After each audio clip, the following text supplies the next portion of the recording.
Hello guys! Ito na po ang ating full video sa ating pagluluto ng chicken adobo. Huwag niyo pong kalimutan guys na mag-subscribe sa aking channel para updated kayo sa aking next video. Maraming salamat!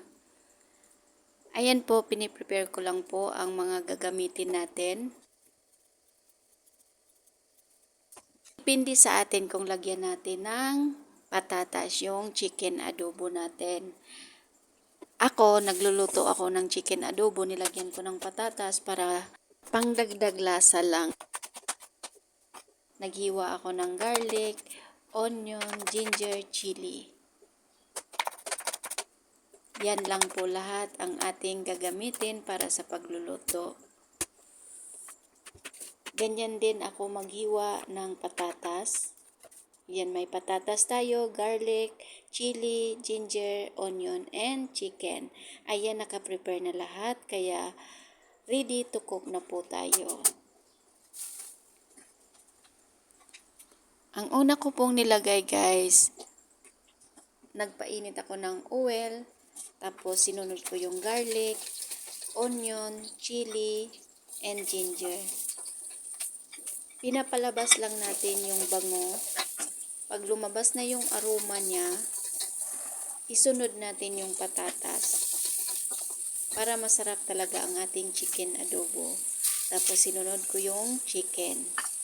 Naglagay na rin ako ng black pepper, salt, and kunting cinnamon powder. Haluin lang natin para mag-mix ang lahat.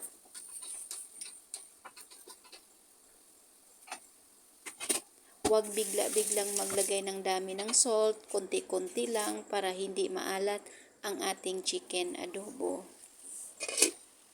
Ayan na po siya. Lagyan natin ng oyster sauce and then black sauce. Naglagay na rin ako ng kunting vinegar. Tapos lagyan natin ng tubig at haluin natin para mag-mix ang lahat.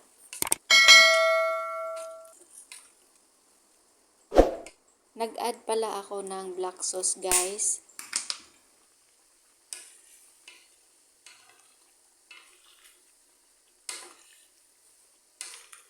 Kaya pag okay na, yan, okay na rin ang lasa at takpan na lang natin, hantayin nating maluto.